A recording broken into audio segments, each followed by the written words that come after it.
ദേശീയപാത 66 നിർമ്മാണത്തിന്റെ ഭാഗമായി കുന്നിടിച്ചതിനെ തുടർന്ന് അപകട ഭീഷണി നിലനിൽക്കുന്ന മേഖലകളിൽ ഡ്രോൺ പരിശോധന നടത്താൻ കാസർഗോഡ് ജില്ലാ ദുരന്ത നിവാരണ അതോറിറ്റി യോഗം തീരുമാനിച്ചു.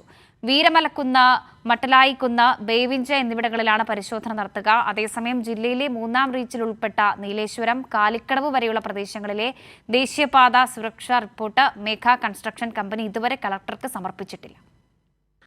കഴിഞ്ഞ 2 ദിവസം കാസർഗോഡ് ജില്ലയിൽ പെയ്ത കനത്ത മഴയുടെ പശ്ചാത്തലത്തിലാണ് ഡ്രോൺ പരിശോധന നടത്തുവാൻ ജില്ലാ ദുരന്ത നിവാരണ അതോറിറ്റി തീരുമാനിച്ചത്. ഡ്രോൺ പരിശോധനയിലൂടെ മലമുകളിൽ വിള്ളലുകൾ വീണിട്ടുണ്ടോ എന്ന് പരിശോധിക്കുകയും അപകടം തടയുവാനുള്ള മുൻകരുതൽ സ്വീകരിക്കുകയുമാണ് ലക്ഷ്യം. ജിയോളജി, മണ്ണ് പരിവേഷണം വകുപ്പുകളുടെ നേതൃത്വത്തിൽ സംയുക്ത സർവേ നടത്തുവാനും തീരുമാനിച്ചിട്ടുണ്ട്. ഉപകരണങ്ങൾ ഉപയോഗിച്ച് സ്വകാര്യ സ്ഥാപനങ്ങളോ വ്യക്തികളോ മഴ അളവ് വിവരശേഖരണം നടത്തിയിട്ടുണ്ടെങ്കിൽ വിവരം ജില്ലാ ദുരന്ത നിവാരണ അതോറിറ്റിക്ക് കൈമാറണമെന്ന് ജില്ലാ കളക്ടർ അറിയിച്ചു.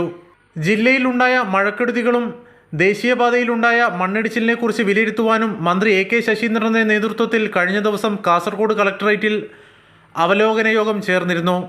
ഈ യോഗത്തിന്റെ പശ്ചാത്തലത്തിലാണ് മേഘ കൺസ്ട്രക്ഷൻ കമ്പനിയോട് ദേശീയപാത നിർമ്മാണത്തിൽ കൈക്കൊണ്ട സുരക്ഷാ നടപടികളെക്കുറിച്ച് റിപ്പോർട്ട് സമർപ്പിക്കുവാൻ ആവശ്യപ്പെട്ടത്. ചൊവ്വാഴ്ചക്കകം റിപ്പോർട്ട് സമർപ്പിച്ചില്ലെങ്കിൽ കമ്പനിയെ കരിമ്പട്ടികയിൽപ്പെടുത്തുവാനും യോഗം തീരുമാനിച്ചിരുന്നു. ഇതിന്റെ അടിസ്ഥാനത്തിലാണ് ചെങ്ങള മുതൽ നീലേശ്വരം വരെ നീണ്ടുകിടക്കുന്ന റീച്ച് 2-ൽ നടത്തിയ സുരക്ഷാ മുന്നൊരുക്കങ്ങളെക്കുറിച്ച് കമ്പനി കളക്ടർക്ക് റിപ്പോർട്ട് സമർപ്പിച്ചത്. കൈരളി ന്യൂസ്, കാസർഗോഡ്.